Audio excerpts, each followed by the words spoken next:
ಈ ವಿಶಾಲವಾದ ಪ್ರಪಂಚದಲ್ಲಿ ಅಸಂಖ್ಯಾತ ಕುಟುಂಬಗಳು, ಆ ಕುಟುಂಬಗಳಲ್ಲಿ ನಾನಾ ವಿಧವಾದ ಸಮಸ್ಯೆಗಳು, ನಾನಾ ವಿಧವಾದ ಗುಣಗಳುಳ್ಳ ಸದಸ್ಯರು. ಹೀಗೆ ಪ್ರತಿಯೊಂದು ಊರಲ್ಲಿ ಕುಟುಂಬಗಳಲ್ಲಿ ನಾನಾ ವಿಧವಾದ ಸಮಸ್ಯೆಗಳಿರ್ತವೆ. ಆ ಒಂದು ಕುಟುಂಬಗಳಲ್ಲಿ ಕೆಲವೊಂದು ಮನೆಗಳಲ್ಲಿ ಅತ್ತೆ ತುಂಬ ಒಳ್ಳೆಯವಳಿರ್ತಾಳೆ.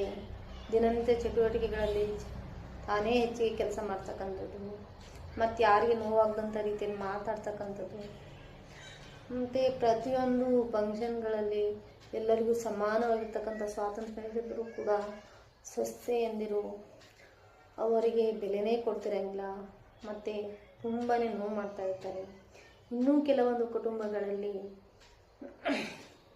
ಮನೆಯ ದಿನನಿತ್ಯ ಚಟುವಟಿಕೆಗಳಲ್ಲಿ ಸೊಸೆನೇ ತುಂಬಾ ಕೆಲಸ ಮಾಡ್ತಕ್ಕಂಥದ್ದು, ಯಾರಿಗೂ ನೋವಾಗದ ರೀತಿಯಲ್ಲಿ ನಡ್ಕೊಳ್ತಕ್ಕಂಥದ್ದು. ಫಂಕ್ಷನ್ಗಳಲ್ಲಿ ಅದರಲ್ಲಿ ನಗ್ತಾ ಮಾತಾಡ್ತಕ್ಕಂಥದ್ದು, ಎಲ್ಲ ಕೆಲಸಗಳನ್ನು ನಿರ್ವಹಿಸ್ತಕ್ಕಂಥದ್ದು. ತುಂಬಾ ಒಳ್ಳೆಯವರಿದ್ರು ಕೆಲವೊಂದು ಕಡೆ ಅತ್ತೆಯಂದಿರು ಒಟ್ಟ ಸೇರ್ತಾ ಇರೋಂಗಿಲ್ಲ. ತಮ್ಮದೇ ಒಂದು ಆಡಳಿತ, ತಮ್ಮದೇ ಕಾರವಾರು, ಏನಾದರೂ ಒಂದು ನೋವು ಮಾಡ್ತಕ್ಕಂಥದ್ದು. ತುಂಬಾ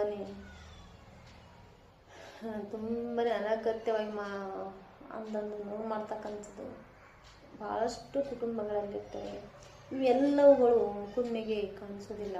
ಕುಣ್ಮೆಗೆ ಗೊತ್ತಾಗ ಅವರು ಬಾಯಿ ತೆಗೆದು ಹೇಳಿದಾಗೆ ಅಥವಾ ಹೇಳಿದಾಗೆ ಅವುಗಳು ಗೊತ್ತಾಗ್ತವೆ.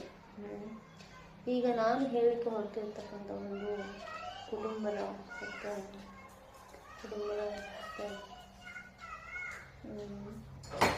ಇವಾಗಪ್ಪ ಅಂದರೆ ಪರಮೇಶ್ವರನ ಸಾಕ್ಷಿಯಾಗಿ ನಾನು ಹೇಳ್ತಕ್ಕಂಥದ್ದು ಸತ್ಯಕ್ಕೆ ಎಟುಕ್ತಕ್ಕಂಥದ್ದು, ಸತ್ಯಕ್ಕೆ ಎಟುಕ್ತದೆ. ಬಾಗಿಲ ಮುಚ್ಚ. ಹೀಗೊಂದು ಊರಲ್ಲಿ ಒಂದು ಕುಟುಂಬ, ಆ ಕುಟುಂಬದಲ್ಲಿ ಇಬ್ಬರು ದಂಪತಿಗಳು. ಆ ದಂಪತಿಗಳಿಗೆ ಇಬ್ಬರು ಮುದ್ದಾದ ಪುತ್ರರು, ಒಳ್ಳೆ ಗಿಲ್ಟೆಡ್ ಇರ್ತಾರೆ, ಒಳ್ಳೆ ನೋಡಿ ಚೆನ್ನಾಗಿರ್ತಕ್ಕಂಥ ಇಬ್ಬರು ಪುತ್ರರು. ಅವರಲ್ಲಿ ಹಿರಿಯವನು